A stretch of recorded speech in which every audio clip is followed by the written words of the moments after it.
Tired of losing your sanity looking for important work? Dropbox Dash finds what you need fast across all your work apps so you can focus on what matters. Dash means less time searching, more time creating. Learn more at dropbox.com/dash. Join me, Dr. Panico, with Cindy Lauper and Chef Michelle Bernstein to talk about plaque psoriasis and psoriatic arthritis, the potential connection and risk of developing permanent joint damage. Cosentyx secukinumab is prescribed for adults with moderate to severe plaque psoriasis 300 milligram dose and adults with active psoriatic arthritis 150 milligram dose. Don't use if you're allergic to Cosentyx. Before starting, get checked for tuberculosis. An increased risk of infections and lowered ability to fight them may occur, like tuberculosis or other serious bacterial, fungal, or viral infections. Some are fatal. Tell your doctor if you have an infection or symptoms like fevers, sweats, chills, muscle aches, or cough, had a vaccine or plan to, or if inflammatory bowel disease symptoms develop or worsen. Serious allergic reactions and severe eczema-like skin reactions may occur. Learn more at 1-844-COSENTYX or Cosentyx.com/Cindy.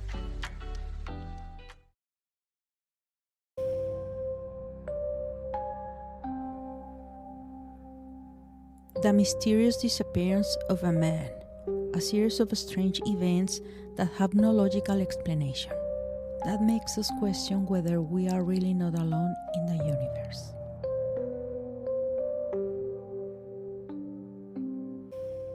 Hi friends, welcome to another episode of the Chronicles of the Unexplained podcast. This story that was sent to me is very interesting. I want to share it with you, and I want to thank Maria for sending it over. Hi Chronicles, I hope you can post my story. My name is Maria. I am originally from Michoacán, Mexico, but I live in a small town near to Oklahoma in the United States. And I want to tell you something that happened to me. As of today, I couldn't find an explanation. My husband and I used to go often to a ballroom near where we lived. We really enjoyed to go dancing country music. That was our hobby. My husband had been in a band. He used to play guitar and harmonica. One day, as usual, we went dancing. But that day, he wasn't feeling very well. He had been complaining in previous days that he had discomfort in one ear. And he told me he was going home, that I should stay there with my friend and her husband. It was a marriage with which the four of us used to go out to different places. Although not very convinced to do it, I stayed and he left. About 2 hours passed and I asked my friend if she could take me home. The truth is that I was a little uneasy, thinking about how my husband would feel. They agreed to give me a ride. And when I get home, I realized that my husband's truck was in a house but parked in a different way. And it seemed very strange to me because my husband is an obsessive-compulsive type. Not to such a degree that it is a problem, but certain things, they have to be as he leaves them. I entered the house and realized that he's not there. For a moment, I worried that maybe he had gone to the doctor, although it was already very dark. It was around 12:30 in the morning.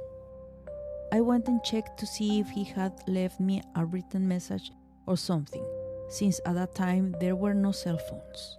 But no, I didn't find anything. There was nothing. I called one of his brothers to ask if he had seen him, but he didn't know anything about him. I didn't want to call her mom so as not to worry her. I was falling asleep near to the phone all night until, unintentionally, I fell asleep on the couch in the living room. When I woke up at about 7 a.m., I called his mom and family, and we started looking for him. I went to the nearby hospital and nothing. There was no trace of him. That's how the whole day went by. The next day, we decided to file the missing report. Days, weeks passed, and I always hoped that they would call me one day and tell me that they had found him. But several months had passed and there was not the slightest trace of my husband. At this point, I asked God to give me the opportunity that if he was already dead, that we would find his body to give him a Christian burial. Although I must confess that this hurt me a lot. I try not to think about bad things. 7 months have passed. 7 months and 18 days exactly, when one day they called me and tell me that they had found him. I remember that day. I was in complete shock with a mixture of emotions, thinking the worst. But it turns out that he was alive and that he had been found in a hospital. He was there as a stranger because he didn't have identification or anything. Someone had taken him there because apparently they had found him walking in the middle of the road. It was very cold and he was only wearing a short-sleeved shirt. The doctors were doing studies since they had asked him several questions and there were details that the doctors didn't find normal. The next day, the test didn't reveal a single clue. He didn't appear to have suffered any injury. He had no bruises. The blood test, everything came back normal, with the only difference that he had a bit of confusion. He didn't remember certain details. As the days went by, everything began to normalize, although his behavior was a bit unusual. My husband started doing things that he never used to do before. For example, I realized that he had an immense ability to draw. Never he had drawn in his life. And besides, he stopped doing things that he normally did. For example, he played guitar, he danced. None of that he remembered, among other details. After this event, it seems that I hated him. I saw him and observed him, and physically it was him. He was my husband, but his behavior didn't correspond to him. The test never showed anything in his brain, nothing to indicate that he had suffered from any injury in the brain or any indication that he lost his memory. The friends we used to visit, he remembered in great detail. However, certain situations he had completely forgotten. One day, in a conversation, my husband made a comment about a trip that he and I supposedly made to Norway, to the Arctic Circle, but that trip was never made. We never went to such a place, and he assures that we did. I've always wondered where my husband was for 7 months. He doesn't remember details of the day he left the ballroom. He says that he arrived at home, had a coffee, and that he went to sleep. He tells me that the only thing he remembers is having a very strange dream.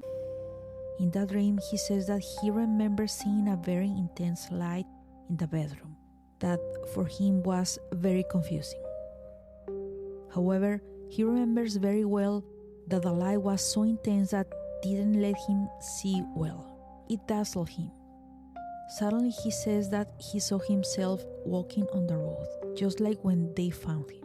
He says that at that moment, he believed that he was still dreaming. Another important detail that he told me days before his disappearance is that he had heard a very sharp buzzing sound on the road several days before when he was on his way home from work, and that on several occasions he had stopped the truck and even got out to see where that sound was coming from. It was a very high-pitched buzzing sound, but he never knew what it was. Another important information is that when I arrive at the hospital and see him, there are no indications that he has been out of the house for 7 months. His appearance was the same as when I saw him the last time before he left the ballroom. His beard, his mustache, everything remained exactly the same. Now that the time has passed and I ask him if he remembers anything, where he was all those months, he only answers that he went to sleep because he didn't feel well and that he doesn't remember the rest. He probably got up sleepwalking and sleepwalked down the road. Today, I can't find any logical explanation. It could be that he was abducted by beings from other worlds and that they took him to Norway on that trip that he mentions. I don't know, because he assures that I was there with him and that we watched together the immense light of the midnight sun. We never made that trip, nor did I ever dream of anything like that. Many years have passed since then, and I still have the mystery of where my husband was in all that time.